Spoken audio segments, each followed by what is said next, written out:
I don't know if you guys noticed when I came up to the stage, I have a form of muscular dystrophy. Reason I pointed out to you people is because when I'm single, my friends, God bless their dumbass little hearts, they like to try and set me up on dates with women. Doesn't sound like a bad gig really, huh? Problem is they like to try and set me up on dates with women I have just a little bit too much in common with. You know what I'm saying? I tell them, look, I'm handicapped. I don't need to go out with a handicapped girl. What are we gonna do? Go out to a bar? What happens if we have a little bit too much to drink? Just trying to get back to the car is gonna be like a damn scene from Saving Private Ryan, and I don't need that. Elbows and knees and out to the car. I'm not ruining another outfit. And then if I make it back to the car, there's no guarantee that that's gonna be safe either. You know what I'm saying? Like, I've been in a couple of car accidents. Just a couple. One time I hit a school bus. And yeah, I hit a school bus. And God apparently knows what irony is, because it was a short bus. It's a little bit shorter after I hit it, but I don't know if you've ever hit a public vehicle, but when you do, they make like all these people come out. You gotta write reports, they gotta have somebody come out and take all these pictures. Like they pulled all these kids off the bus, photographers having us try and point out the dents. Like all of our crippled little hands are pointing at nothing. You know what I mean? We're all... He's snapping away. These photos must have looked like the centerfold spread of Slow Rider magazine. You know what I mean? Like, ridiculous. I did get away though. Cops showed up. They were like, "Oh my God!" One cop ran over to a kid. He's like, "Oh my God, his eye! Oh my God, his eye!" Oh, it was like that before? Oh, okay. You're free to go, Mr. Ramos. I was like, "All right, kids, I'm out. Sorry about that. You guys have a good day. Don't forget to keep breathing, okay?"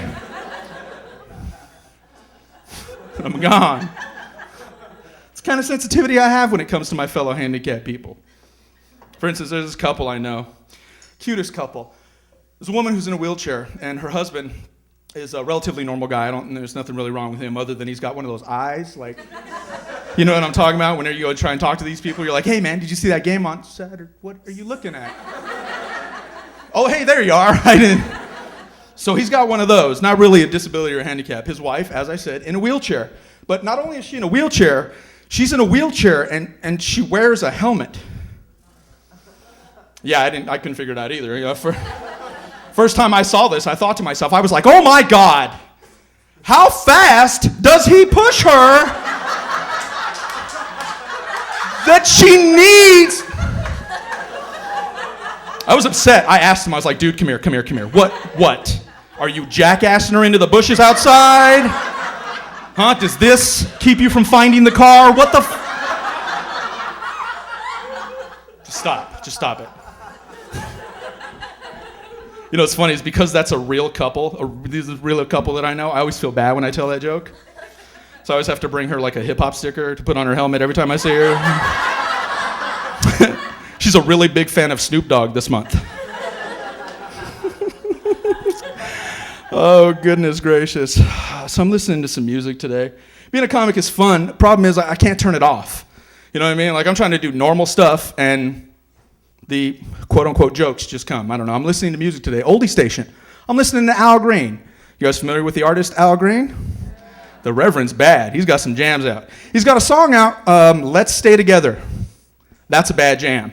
But I'm listening to it, and I'm hearing it, and I'm thinking to myself, it kind of sounds like he's making the whole song up as he goes along. Are you guys familiar with that tune? Music starts, he comes out, he's like, oh, I'm so in love with you. Whatever you want to do. You know what I'm saying? I hear that, I'm like, wait. You're supposed to write that before you get in the studio, right? That ridiculous. Change the channel, another oldie. Marvin Gaye, Let's Get It On. Right, that's a bad jam. Everybody knows what that song's about, huh? Making love, right.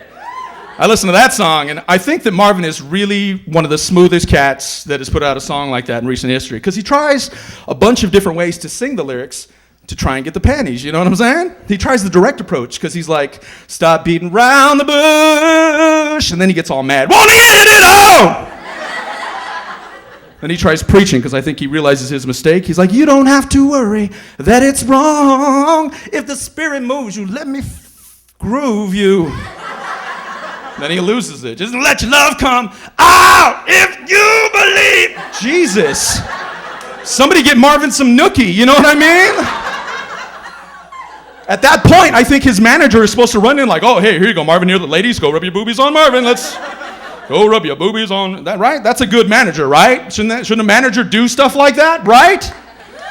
Exactly. See, I knew I needed a new manager. Lazy bastard. Goodness. So I'm watching TV today because I don't jog. I'm watching television, and my TiVo's broken. So I'm watching commercials I haven't seen in like forever. I was amazed. I saw this one commercial for Walmart. Man, white people love Walmart, don't they? It's like, impulse buy, some gum and a truck battery. Let's do this. Put that in the cart. No, they're commercials. They try and get people in with like human interest stories. The commercial I saw where there was this portly white couple, and they're sitting in these lounge chairs, like an Oprah type setting, right? So they're chilling, and there's a voice off camera that says, tell us all about your Walmart experience. And the husband's like, well, I decided it was time for us to get married. Then I remembered I had to buy her an engagement ring. She reminded me that Walmart has a fine jewelry department. The hell they do, okay? I don't know if anybody in here plans on getting married, ever. Yeah, I know you do. Let me give your man a little bit of advice if he's here. When you go to buy the engagement ring for the woman that you love so much, in the very same store, you should not also be able to buy a bag of chips, some tampons, a CD, and a WWE t-shirt, okay?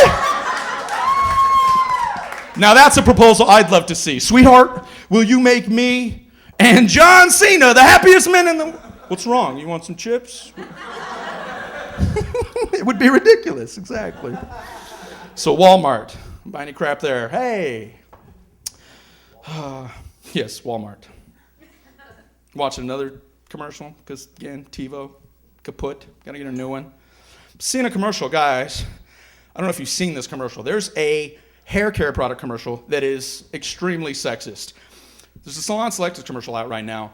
Blank white screen, woman comes in, looks dead in the camera, starts talking smack, guys. She's like, you know what? Sometimes you have to treat your hair like you treat your men. You have to tell it what to do. Yeah, you hear him? Hear him? More of these ladies would be giggling, but they need a ride home, so.